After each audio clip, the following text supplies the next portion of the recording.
Akkor én kezdtem jó rég a pályámat, akkor álmaink voltak, mikor ugye azt gondoltunk, hogy álmodozunk arra, hogy van Michelin-csillag, meg Bocuse d'Or versenyszerek, akkor már működő dolgok voltak.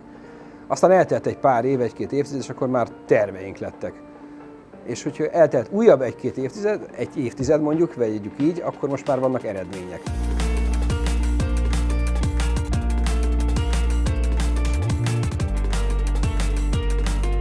Ugye elég régóta utazunk ebben a hajóban, és próbáljuk az elmúlt 20 évünket a legjobban kihasználni. Már olyan szempontból, hogy tényleg nagyon odafigyelünk arra, hogy a termelőkkel szorosan tartjuk a kapcsolatot, és van olyan termelő, akivel már ugye 15 éve, vagy már annál több éve is együtt dolgozunk, és természetesen évről évre, hál' Istennek csatlakoznak hozzájuk újabb termelők, és én azt gondolom, hogy az a legfontosabb az egész, hogy ővelük személyesen tartjuk a kapcsolatot, és én azt gondolom, hogy azok a vállalkozások, azok a termelőkkel tudunk, meg ők is akkor tudnak jól fejlődni, hogyha egy személyes kapcsolat van. Tehát, hogy mögötte van az arcuk, és nem csak egy nagy cégként hozzák ide a termékeiket. Szerintem az éttermek, legalábbis a legjobb éttermek megelőzték a termelőket.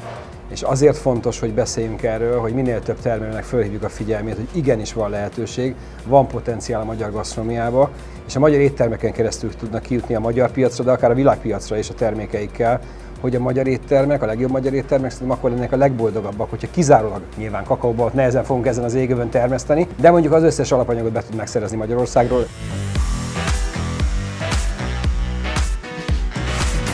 Az, hogy gasztró nagy hatalom legyen Magyarország, azért még ahhoz nagyon-nagyon sokat kell, nagyon sok embernek dolgozni alázattal. Nyilván, hogyha két értékmérőn keresztül, vagy két optikán keresztül vizsgáljuk ezt a helyzetet, az egyik legyen mondjuk a Michelin Guide-nak a kiadványa, ami hál' Istennek 2022-től most már egész Magyarországot vizsgálja, és talált is vidéken kétcsillagos, egycsillagos, zöldcsillagos éttermeket, akkor szerintem van még tennivaló, hiszen egy ilyen országban, hogyha összehasonlítjuk magunkat mondjuk Svájccal vagy Ausztriával, lakosságszámra mondom most, természetesen nem történelmi múlt, és egy zárójelet teszek, mert mondjuk a történelmi sorstársainkhoz képest tényleg acélos a teljesítményünk, és kiúszhatjuk magunkat, de hogyha egy picit szélesebb kitekintést teszünk, akkor szerintem nekünk az a célunk, hogy Ausztriát legyőzzük, megelőzzük, utolérjük.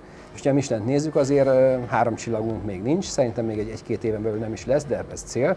És minél több egycsillagos és minél több Bib Gourmand étterem legyen, én szerintem ezen nagyon sokat kell dolgozni, hiszen a Bib Gourmand jelenti a árérték minőségben egy olyan fokmérőt, ami nagyon fontos iránytűje a turistáknak. Ha a másik optikán keresztül nézzük a Bocuse d'Oron, ott is vannak sikereink, hiszen EB-t rendeztünk kétszer, voltunk elsők, voltunk másodikok. Most sikerült egy mérföldkövet meglépni azzal, hogy Lyonba fölléptünk a dobogóra, bekerültünk a győztesek klubjába, bevésték Magyarország és Dalnoki Bence nevét a Paul Bocuse étterem előtti résztáblába, de hát ott is azért még a dobogon van 2 fok, amit Lyonban nem hódítottunk meg, és nyilván ez a cél a jövőre nézve. Szerintem ez lelkesíti a munkánkat, hogy van hova előre tekinteni, úgyhogy hajrá!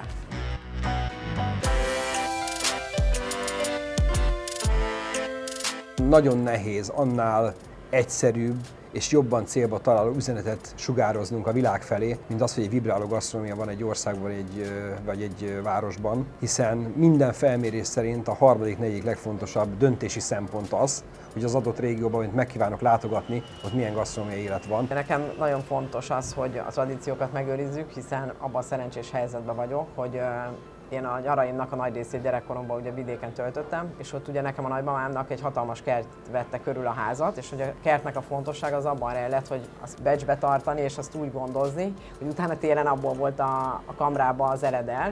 Na most, hogyha ezeket a tradícióinkat elfeledjük, hogy hogyan vágtuk a disznót, hogyan főztük együtt a bográcsban a gulyást, akkor úgymond nem tudunk mit átadni majd. Mi azon dolgozunk évek óta, évtizedek óta szerintem, hogy a magyar ételnek, a magyar alapanyagnak visszaadjuk a rangját, tekintélyét, és ugyan egy picit áramvonalasítva, egy picit megpolírozva, de azok a receptúrák kerüljenek elő, amiket nagyon érdekes egyébként, hogy nagyon sok étterem és séf, talán még azt megismerem eszközölni, hogy szégyelt étlapra tenni.